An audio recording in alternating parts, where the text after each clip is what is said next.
Estamos de regreso, estimado televidente, está usted viendo Claro y Oscuro. El tema que hoy estamos tratando es de suma importancia por tratarse del dilema que están viviendo las juventudes actuales. Lo que se dio en el pasado, que es lo que estamos comentando, respaldado por diferentes instituciones políticas, religiosas, sociales, de delincuencia, de todo lo que se da. Ya aquí el maestro nos dará una referencia de cómo desde los tiempos de Cristo esta situación se ha vivido. Pero estamos con Esther Castellanos, quien está tratando el tema precisamente de las juventudes católicas mexicanas apenas en estos últimos tiempos, hará un siglo y... Más de 90 años. Más o menos. En que este problema fue motivo de que muchas familias se entristecieran, se dividieran, incluso pues hubo esos asesinatos masivos, digamos, entre propias familias, entre propios hermanos. Esther Castellanos nos está dando una referencia que es muy interesante. Bueno, continuamos para que usted tenga una idea clara. En lo que estaba, adelante, lo que pasó en Zacatecas. Sí. Contaba mi abuela que estando, pues como eran esposas de los soldados, pues hizo la parada en Zacatecas. Recordemos que parte donde fue el movimiento armado, donde fue más fuerte, fue Guanajuato, Zacatecas, aquí, o lo que esa parte, todo ¿verdad? Lo que fue de Zacatecas, Durango, Jalisco, Michoacán, que fueron los lugares donde más. Entonces, al detenerse el tren, dice que empezaron a atacarlos. Lógico que como venía el ejército, y muchos venían con sus familias, con sus esposas, dice que empezó el ataque.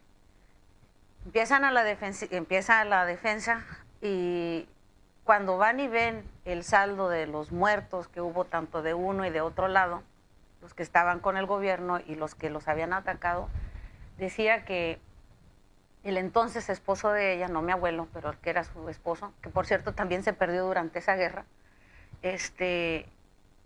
lloraban, pero de coraje. Dice que era un coraje y una indignación, porque cuando fueron a voltear los cuerpos, eran muchachitos de niños, 12, 13, niños. 14 años, 15 años. Sí. Eran adolescentes. Y decían, no voy a utilizar las palabras, pero se imaginarán, siendo mexicanos,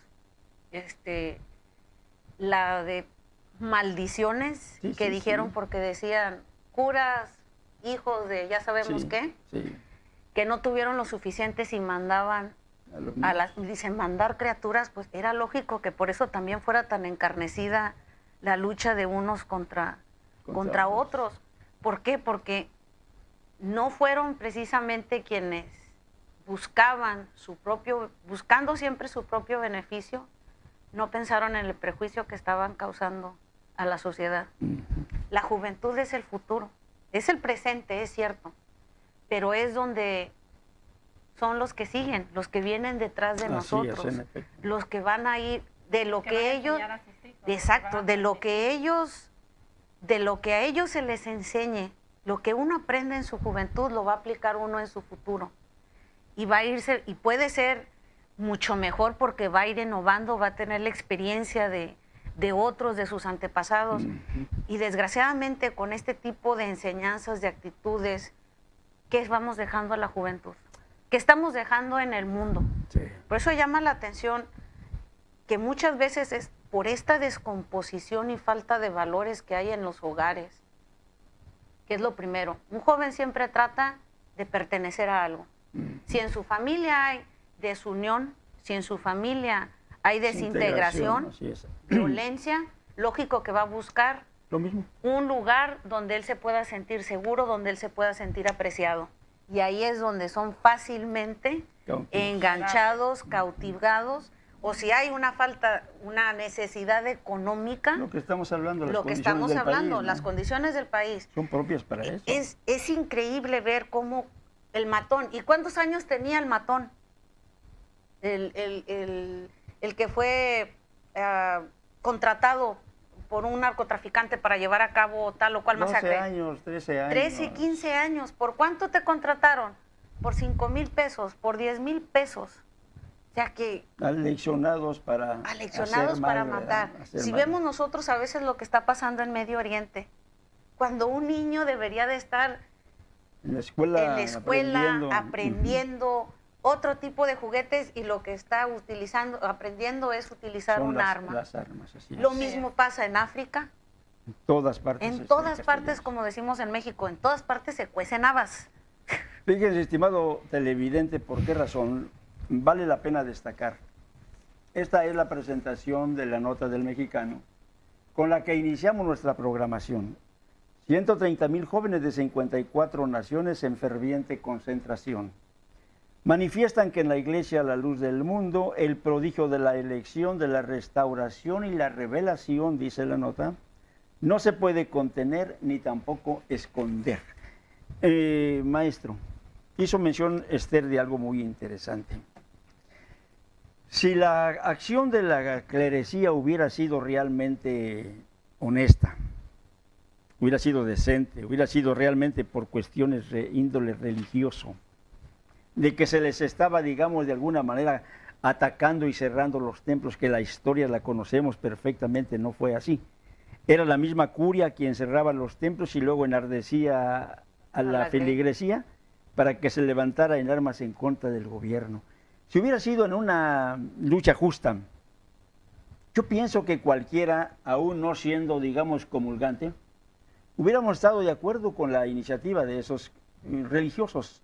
Pero todo era una trampa, todo era una mentira, toda era sagacidad, todo era engaño para poder involucrar a la niñez a ese tipo de acciones. Digo, es algo bárbaro, ¿no? Sí. Digo, de parte de la clerecía, ¿no? La historia, como estaba señalando aquí nuestra compañera historiadora, muy capaz, estaba señalando algunas cosas y realmente la historia nos dice que dentro del catolicismo ha existido unas guerras intestinas, internas, por intereses creados de esos grupos que aún entre ellos, y lo van reflejando para ganar el poder. El poder corrompe. Así es. Los intereses de ellos a través de la historia de toda la humanidad en todo el mundo, lo hemos visto de recuperar lo que en algún momento tuvieron e ir más allá de lo que se pudiera para extender sus dominios, pero todo en beneficio y los propósitos personales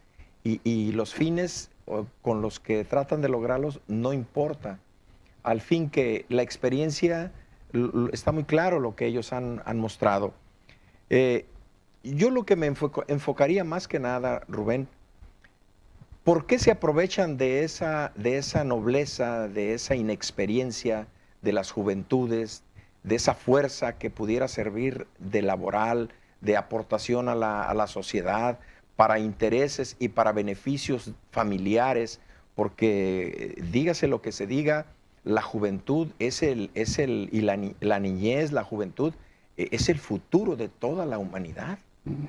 Porque ahí hay países que se han ido acabando, hay países que se han ido exterminando y ven que, por ejemplo, un ejemplo muy palpable, en Grecia, lo endeudado que está con los bancos mundiales en préstamos y que no saben qué han de hacer y le están inyectando capital y tras capital para que el mundo económico, financiero no se colapse. ¿Por qué? Porque les hace falta, están viendo ya que en corto plazo quiénes van a trabajar para sostener aquello, ¿no? Es muy difícil. Y yo considero que una de las causas muy necesarias de atender es que a la juventud realmente, ¿qué es lo que ha hecho el gobierno? ¿Qué es lo que está haciendo? ¿Qué es lo que va a hacer? Háblese de donde sea.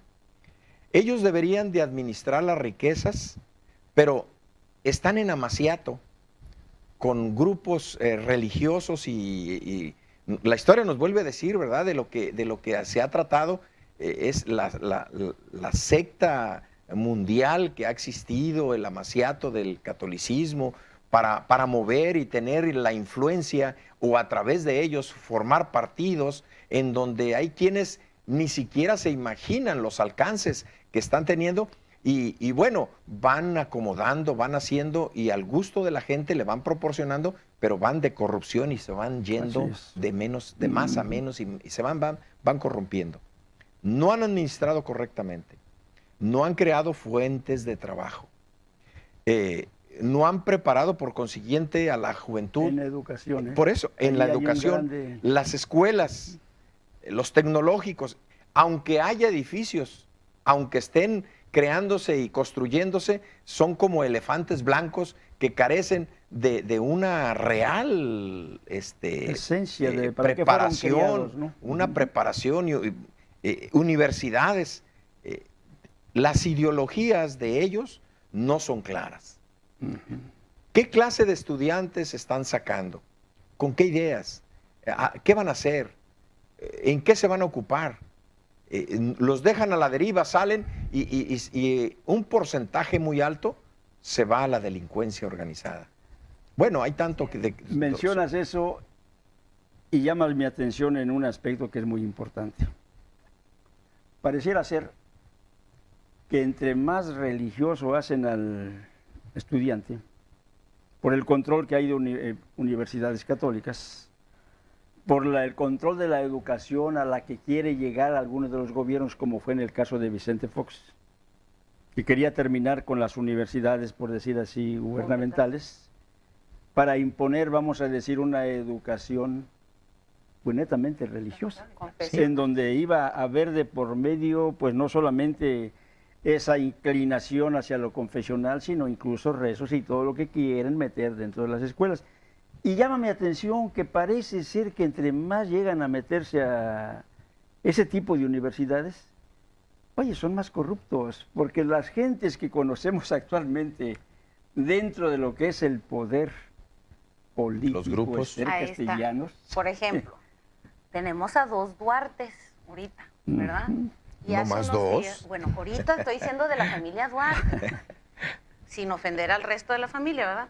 Pero hace días miraba a través de uno de los canales, en un análisis también que se estaba haciendo, ¿por qué era que los gobernadores, entre más religiosos eran, son los que ahorita están en el ojo del huracán? Porque son los más corruptos. Dice, ejemplo, y van enseñando bien, sin ofender, bien guadalupanos, ahí hasta con su paliacatito y todo, haciendo fidelidad, ¿no? Y como tratándose de amparar bajo la religión, y para que viera la gente que había yendo a Roma a vestir castellanos, el mismo presidente de México, ¿no? Yendo allá a postrarse y todo, demostrando fe, ahí está integridad. el ejemplo de Fox, que ay, cada que me recuerdo siento un dolorcito en aquí el estómago, en todo el aparato digestivo, porque cómo ir un gobernante a hincarse ante otro y besarle todavía el anillo, eso le ameritaba. Y luego, prohibir, Esther, no leas, porque si lees, no, eso. Bueno, ahí más se puede te enfermas, más te echas a perder. Yo creo que por eso él está tan sano de la mente, ¿verdad? Pero anyways, la cuestión aquí es de cómo a veces, a través de lo que es la religión, cómo se trata muchas veces de aparentar una falsa piedad, por eso es una apariencia, se aparenta una piedad, se aparenta un fin noble, pero cuando estamos viendo en la acción, por ejemplo, ahí tenemos otros grupos que han salido en las universidades, el Muro, el Yunque, todo este tipo de asociaciones. Grupos de choque. Grupos de choque, y que estamos viendo todo lo que ha traído a la sociedad. Tenemos nosotros un compañero que aquí en ocasiones nos ha honrado con su visita, el doctor Guillén, donde fue su hijo. Por eso él se unió a este tipo de luchas. Así es. Porque la Constitución de Perú permitió que pudieran tener acceso a los planteles educativos la Iglesia Católica, y ahí fue donde fue él contratado, enlistado al grupo, lo que vendría siendo el equivalente en México a los Legionarios de Cristo. Legionarios, así es. Y se desarraigó completamente de su familia, hasta hace apenas... Lo desarraigaron. No, o sea, fue tal el lavado que andaba en Colombia, en la sierra, este joven, y no quería saber nada de su familia. Hoy, afortunadamente... Con base a la fe. Con base a la fe. Hoy, gracias a Dios, decía el doctor, ¿verdad? Y nos dimos cuenta a través de los medios electrónicos y cuando nos comunicó. Lo rescató. Por fin, tras más de 10 años, logró volver otra vez a estar unido con su hijo. Hogar. Pero él decía, mi temor es porque en ese grupo, el fundador, y varios de los directivos han sido acusados de pedofilia, Ujú. de Corrupción. corrupción en muchas maneras. Dice, y mi hijo estaba en ese grupo. Ahí estaba. Fíjate, quisiera, nos queda poco tiempo para nuestros televidentes. Esto que está usted escuchando, del labio de nuestra historiadora, son experiencias que se han vivido. Cuando menciona él, el doctor Guillén, realmente es un personaje que ha compartido con nosotros algunos programas y que somos testigos de la difícil realmente lucha que tuvo en contra del clero en el Perú. Como él, muchísimas familias mexicanas. No estamos hablando de problemas donde tú, Judí, nos has hablado, por decir así, de lo que son los grupos fundamentalistas, en donde aquí el maestro también nos expone, digamos, a dónde han llegado estos niveles, vamos a decir, de extravío, desorientación en las juventudes. Por ello llamó nuestra atención en gran manera lo que era la portada de este periódico El Mexicano, que en su portada y aún en sus interiores habla sobre esta manifestación de 130,000 jóvenes. Es algo impresionante, bueno, podemos verlo en las imágenes, ¿no? Las autoridades tenían temor, y estoy hablando tanto del gobierno del estado como presidentes municipales, tenían muchísimo temor, porque habían tenido manifestaciones allí en la Minerva, es un monumento realmente de la ciudad de Guadalajara, en donde se van a manifestar grupos, digamos, por el fútbol, 17, 20,000 jóvenes en un arranque de euforia porque triunfó, digamos, el equipo local, la selección mexicana. Entonces, lo máximo que habían tenido ahí, digamos, en ese lugar, eran 115,000 a 20,000 jóvenes que terminaban muchas veces vandalizando algunas partes de la ciudad. En esta ocasión, cuando la Iglesia La Luz del Mundo va con 130,000 jóvenes a ese lugar para que manifestarle al mundo las convicciones de su fe, algo que no pueden ellos pues contener ni tampoco iban a esconder. Entonces, se habla de un grupo que con mucho respeto abarcó calles y calles y calles de la ciudad, hablando de a partir de la avenida Chapultepec, que se encuentra como a unas 10 cuadras, digamos, del monumento a la Minerva, jóvenes que estaban formados, digamos, con un solo objetivo, mostrarle al mundo las convicciones de su fe y que la palabra de un apóstol llamado Nazón Joaquín García había convertido sus corazones para pasar a ser no solamente una juventud, vamos a decir, alegre, feliz, una juventud motivada, sino muy ordenada, muy disciplinada y que hacen honor a la fe que ellos profesan. Podemos ver las imágenes, estimados televidentes, hablan por sí mismo de lo que viene siendo una obra que pudiéramos llamarlo de Dios, maestro. Sí. Una obra de Dios en el corazón de ellos. Sí, fíjate Rubén, sí. perdona. Al ver todas estas imágenes venía a mi mente que en aquellos tiempos de Cristo, hablando porque el apóstol de Jesucristo, Nazón Joaquín García, ha incitado a la juventud en una enseñanza, en una disciplina. Esto nos hace recordar como en el tiempo, ¿verdad?, del Señor Jesucristo, que trayendo una enseñanza que aquellos se sorprendieron y dijeron, bueno, ¿de dónde saca él estas palabras, esta enseñanza? Porque era una enseñanza que venía a clarificar, a fundamentar, a remover, a establecer los principios de cómo debe de comportarse la juventud. Si, por ejemplo, recordaba de aquellos, ponía el ejemplo de los muchachos que estaban en las plazas, o sea, cómo de alguna forma tenía él cuidado y trataba de conminarlos a que tuvieran y fueran útiles en algo. A los hijos, de ser obedientes a los padres. Ahí vemos la imagen del apóstol de impresionante, Jesucristo, ¿no? sí, Digo, por eso las autoridades estaban sorprendidas. Y que la iglesia no solamente está buscando adeptos o miembros, sino que son jóvenes que se están convirtiendo al Evangelio de Cristo, que tienen valores cristianos fundamentados ya en su fe, ¿verdad? Sí, así es. No, Perdón. ¿Qué te llama? ¿Qué te dicen las imágenes, Esther? ¿Cuándo viste ahí, Esther Castellanos? Impresionantes. Cubriendo la nota. Así es. Sí. Bueno, pero al contemplar todo esto y recordar lo que se vivió en ese momento, es una cosa emocionante porque yo recuerdo reuniones en los años 80, donde cuando eran aproximadamente 50,000, 40,000, y cada año iban en aumento. Y en ocasiones en esas caminatas que se hacían, esas manifestaciones, lo que se hacía, recuerdo era involucrada en eso. Recuerdo que se hacía, siempre era una instrucción a la juventud en sus valores, en su vida, tanto su vida religiosa como su vida cotidiana. Personal, familiar. En lo personal, en lo familiar.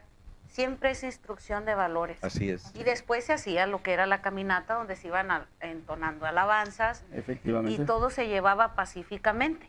Había una disciplina muy marcada. Muy marcado. Y existe. Y ahora que vemos esto, ya no son 40,000, 50,000, estamos viendo que son eran 130,000, porque se estaba hablando de que eran jóvenes de 14 años a 30, 35 años aproximadamente. Entonces, eran entonces, sí, lo que se le llama los millennials. Entonces, vemos ahora, mientras que se dice que la juventud, los millennials, nunca tienen, y no tienen a dónde, se han caracterizado porque no saben qué va a ser su futuro, no tienen nada planeado. Aquí totalmente estamos viendo, incierto el futuro. Incierto el futuro para el milenio, aquí estamos viendo totalmente todo lo contrario, un polo opuesto, porque estamos viendo la presencia en Europa, la presencia en diferentes países. Estimado televidente, usted ha sido testigo, no son palabras, son hechos, una juventud realmente ejemplar, 130,000 de 54 naciones, provenientes de 54 naciones, los que dieron realmente testimonio de su fe, de sus convicciones y de sus principios morales. Esperemos que haya sido de su agrado y estaremos con ustedes tratando otros puntos interesantes. Por hoy, pásenla bonito en compañía de sus familias.